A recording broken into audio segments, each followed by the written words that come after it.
to protecting national secrets, the government goes deep underground, a virtually indestructible mine filled with files, patents, and secrets. It's the place Bill Gates chose to protect some priceless artifacts.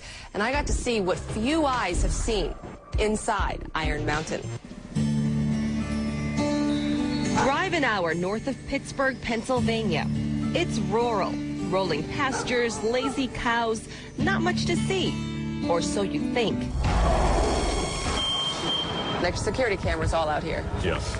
Iron Mountain is one of the most protected places on Earth.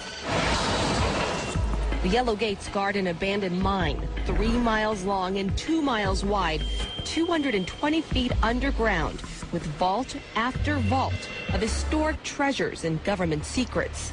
It's what's on those papers that makes them incredibly important. This is where the government keeps patents of countless inventions. The Social Security Administration is here. If you're a retired federal employee, your file is down here too.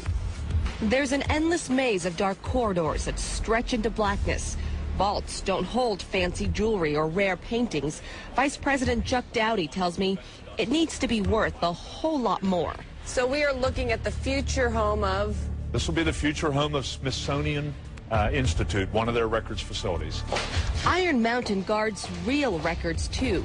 More than 700,000 original master tapes of some of the most famous and hard-to-find audio recordings. We have Frank Sinatra's original single, Night and Day. Night and day. These are the recordings used to make the CDs we buy at the store. From Michael Jackson's studio masters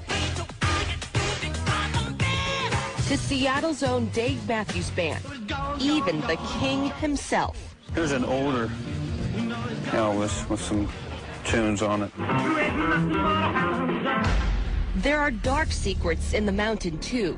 The charred evidence from United Flight 93 brought down by terrorists on 9/11 is heavily guarded in one of the underground vaults. It's no secret who their biggest client is. The biggest client by number of employees would be sections of the federal government. There are branches of the government I've never seen before, like the U.S. Investigation Services. But Dowdy is very tight-lipped about who does what and what's stored within these walls. Do you ask them, what do you want us to hold for you? We do. And actually our customers are very forthright in telling us whether they want us to publicize their names or they don't want anybody to know their names. 95% of their customers demand complete secrecy, and guarding the information is Iron Mountain's greatest strength. Iron Mountain is like an underground city. They have their own water, their own sewage, their own fire department, and their own security team. And management tells me they have never, ever had a security breach. That flawless record is why the world's richest man keeps some of the world's greatest treasures here. Bill Gates' company Corbis owns the rights to millions of historic images, one-of-a-kind originals. Corbis preserves them in Iron Mountain. These pictures are more valuable than diamonds, and they're treated that way. So you might be wondering, why Pennsylvania? Well, Iron Mountain is in Pennsylvania because of stability, 0 earthquakes. The facility has to be fail-safe because Iron Mountain is also a relocation center for many major companies.